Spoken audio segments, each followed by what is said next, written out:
Let's mix a green using Prussian Blue. What's this?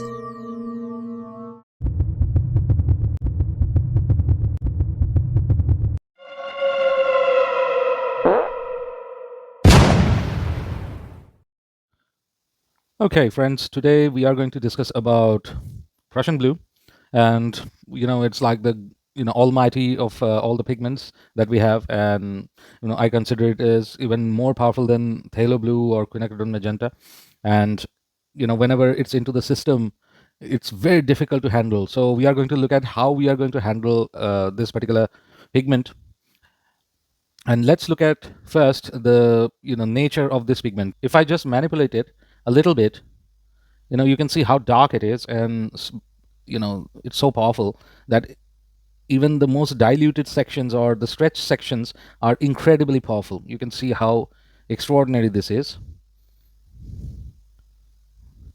Right now I have something on my palette knife, but if I just gently scrub it, you can see it's difficult to get rid of.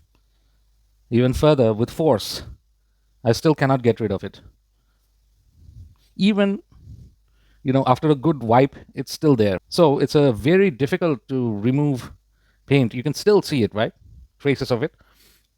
So if you wish to paint with this particular pigment, it's very difficult to handle. So let's see how we can use it, because it's such a fabulous pigment, and extraordinary history. This is the first synthetic pigment discovered in 1706 by Johann Jacob Diesbach in Berlin, and it was commercially very successful, and every artist of that time used Prussian blue. And the Prussian blue is known for being used by Hokusai, Van Gogh, and all the artists of that era, Canaletto, Gainsborough. So it's like a history. So how can we just ignore history and paint with other pigments? So let's just try and see how we can handle that. And here you can see that this is already stretch thin, but let's see how does it behave as a glazing pigment. If I just manipulate this a little bit, this can work as a great glazing medium or glazing paint. And if you want to increase the strength of it, you can very much use it like a glazing color. If you have to mix a green in certain situations, then you can use this. And then if you have to use blue on top of certain areas to create a great violet or something like that, or a moonlit scene, then you can use this as a glazing color. So this is a transparent color, very powerful, but this on its own can work like a covering color as well, because this is so powerful and the pigments are so dense. If you just put it like that, oh my god, you already can see it, right? Extraordinary. You can just pick this paint up and cover an area. Now there are some problems that have been noticed, that this can become a little bit transparent, but if you keep them away from the light, it'll regain the darkness of the pigment that we have. And possibly this is one of the darkest pigments apart from the black. So if you mix it with any color which is strong and can neutralize this to some degree, you can use it like a very dark color. I have used this in the past and it worked magically. Okay, now let's see how does it behave with white. I have gathered from an empty tube whatever I could in the white so that we could test out. So whatever I have right now in the brush, I can just use it, and let's see if we can do anything with it. Now you can see that we are getting a very powerful Prussian blue color. Let's just adjust the camera a little bit. I think this is right. Let's just fix it there. Okay. So now you can see that it's actually quite a powerful one. But now, if I increase the pigment load, we can see very quickly Prussian blue actually overpowers it. Even though it's titanium white, which is like the strongest white available to us. So we need to use a bit more. So let's see, let's use up this area. We can tint this particular color, and you can see that how pale it is. I mean, it's very difficult to see. Let's see if I can adjust it a little bit. Yeah, I think this is more or less it. Now if you see that we can pretty well tint it very much. It looks bluish on the camera, but it's actually quite whitish in nature. So idea is that you have to use very little so that you can handle. But again, this is titanium white. So it's one of the most powerful whites that we can use, and even then it's a slight bit struggling. But if we have to use the pigment in good strength, it becomes difficult to handle Prussian blue with white. But you get, okay, I had to readjust the filter a little bit because it was showing us, a very violety color. So, I adjusted it. So sorry for that. But you can see that, it's now more or less close, slight bit greenish maybe on the palette. But you can see that you can get this sort of a color. So let's, adjust this a little bit more and get somewhere like a mid value.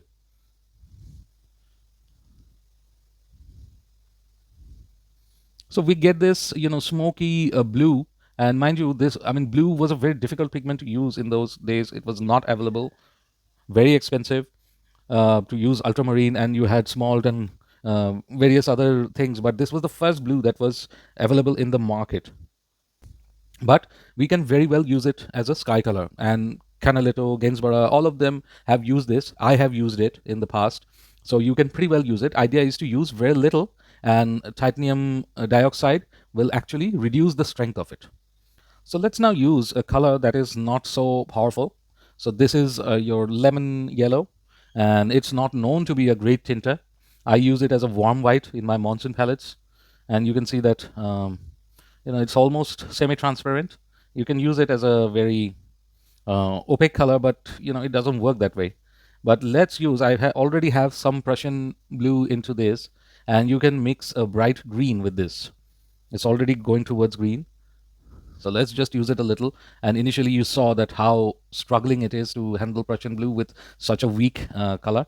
It would be better to use it would be better to use the modern pigments, or rather, most powerful colors like cadmium colors or bismuth colors, which are more common nowadays.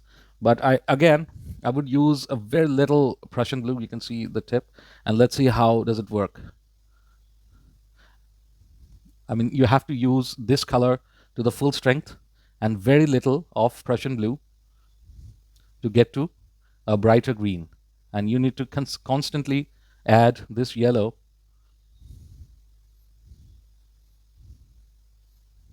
to get brighter and brighter greens. So you can still handle with Prussian blue, but again, you have to have the discipline of using just a little to get to somewhere. Otherwise, it is going to pollute all the pigments. It's so powerful. Now, several years ago, I painted this painting with Prussian blue, and I found out that Prussian blue is not very easy to handle when you're painting outside, and you need to have something that you can manage with. I thought Prussian blue would be a better blue because I can mix brighter greens and also extremely good violets, but eventually I dropped the idea and went back to cobalt blue and also ultramarine sometimes. But cobalt blue is like my main go-to blue color. But Prussian blue outside is very difficult to manage. Some people might use it, but it needs a huge amount of discipline. But here you're chasing the changing light all the time, and also you have to finish it very quickly. So it's very difficult to manage. If you're just dealing with a pigment, it will be difficult to paint any good picture. Here we have used a cool yellow color, but what we have here is a warm yellow color, but it's actually a transparent color. It's Indian yellow or Indian yellow hue, because most of the time it's made out of airlight or various other pigments. But let's see how does Prussian work, because both are now transparent colors, both are very much transparent colors. Wow, this is now a very attractive color. Again, I used very little, but both of them are working together. It's not contradicting each other. Let's see, add more of this glazing color.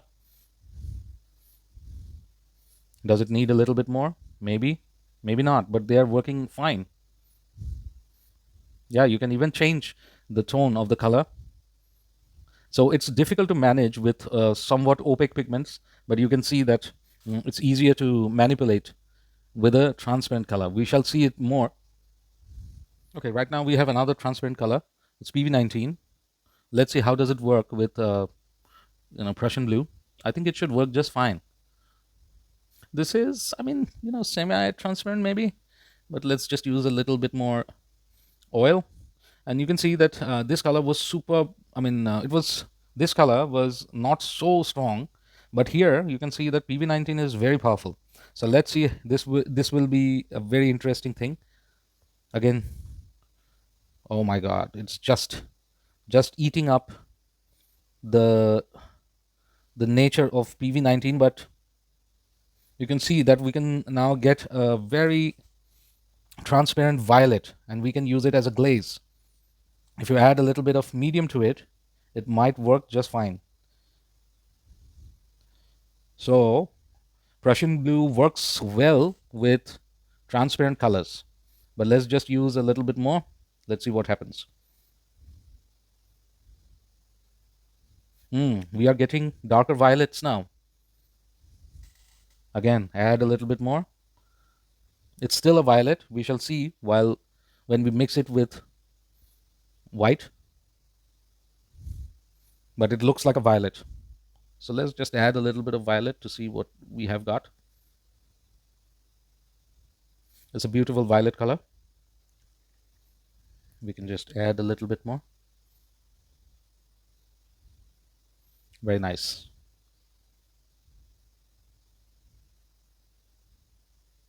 But here it's more bluish, and strangely it has gone smokier. Let's just add a little bit more white to it. Is this blue? No, this is not blue. I don't know if you can see it on camera, but this is actually a blue violet, whereas this is more reddish violet. But even here, you can see that it's very difficult to tint. And when we are tinting more and more, it's going to lose its power.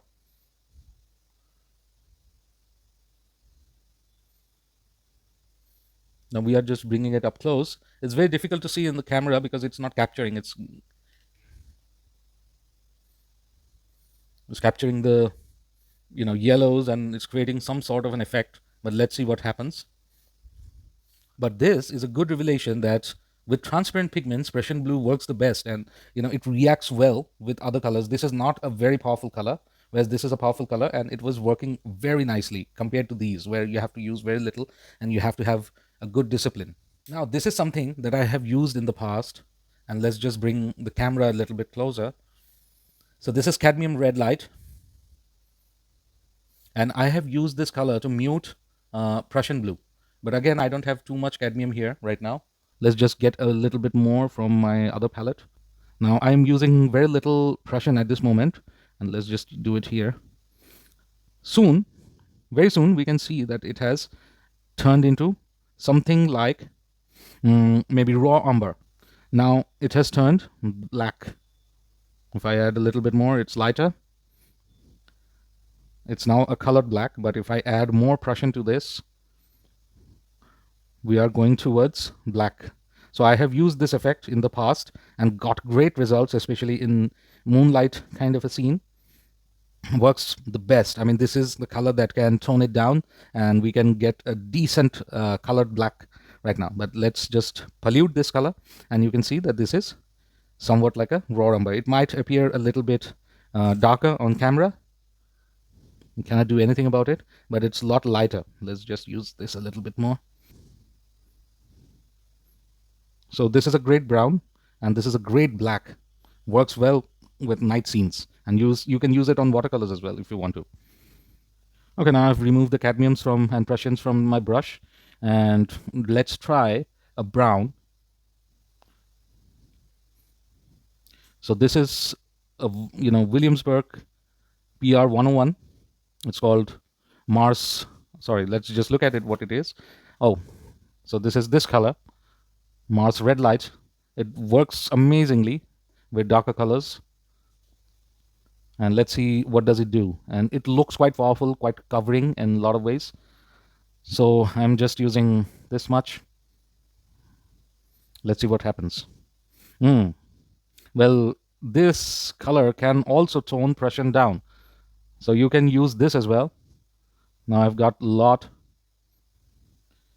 So here I think Prussian is struggling a little bit. That's an interesting find. I mean, here we could very easily find a black, but here it's very difficult to get that black even. So Mars is actually overpowering on Prussian. Now I'm going full strength. I have no Prussian left, nothing left.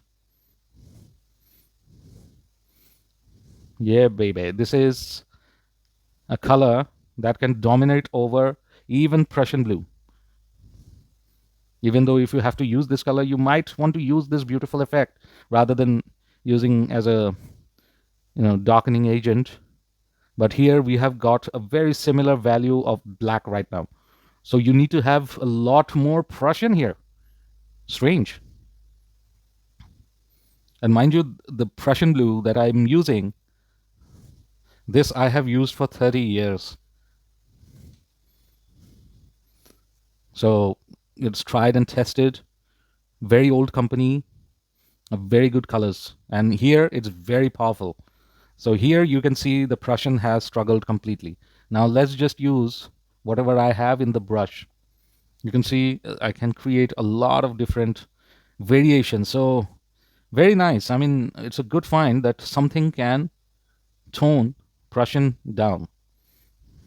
Okay, so now you can see that I ran out of Prussian blue, but while toning this color, whereas you can see that all the other colors were dominated by Prussian blue. Even this color, and let's see for argument's sake if it can handle the cadmiums as well, just to see, because cadmium yellows are such a powerful color. So I got this one, which is cadmium yellow deep, but generally I use this color, which is like a chrome yellow deep hue, instead of cadmium yellow deep, because it's slightly lighter. I prefer to use this one because it suits Indian scenario because of the warmth in nature. So let's see how it can handle cadmiums. Okay, now I've gotten rid of the this color that was in this particular brush. Let's see how does it work with cadmiums, or rather cadmium yellow. So this is a very powerful color, and let's just pick it up from here. You can see already it starts to influence. Yeah, cadmiums are working well because it's such a powerful pigment, and you can see that it's not the same scenario as above. And you can, even when the Prussian blue is saturated, you can still use a bit more cadmium to get the lighter colors, isn't it? Yes. And you can go even further. And if you have white, let's just use a little bit of white. It can lead to a color similar to this, but it has been able to retain the warmth. It can mix a great green color. Now let's use whatever I have. Yes, it's definitely, it can influence, even though you have quite a lot of Prussian in your brush. So cadmiums work well. So when you have a powerful pigment, it can influence on Prussian blue. And also, if you have transparent colors, they work amazingly with Prussian blue. But when you have weaker color like this, a lemon yellow, it might be a little difficult to handle with Prussian blue. You have to have certain disciplines. And mind you, when you're painting with Prussian blue, it's important that you have to be aware that everything should not become a variation of Prussian blue in that particular painting, because it's such a dominant color that it can go everywhere. It might look like a bluish white, it might look like a bluish yellow, it might look like a bluish violet, it might look like a bluish brown. So you might want to avoid, even though you're using this color as your primary, so you have to use the other colors more to tame down these beasts. But again, Prussian blue is an amazing color. I love it. I use it quite often, and it has such a beautiful history that instead of trying to find a red, the Diesbach found out that it's actually turned into a blue, and he made a fortune with this blue. And eventually we are using this color over 300 years later, and it's still surprising us in this manner. So I hope you like this video. So if you like it, then please click the like button and also subscribe, and also click the bell icon. If you're interested in taking oil painting lessons from me online, well, you can go to my website that is above, and you can contact me there. I thank you for your time. Take care.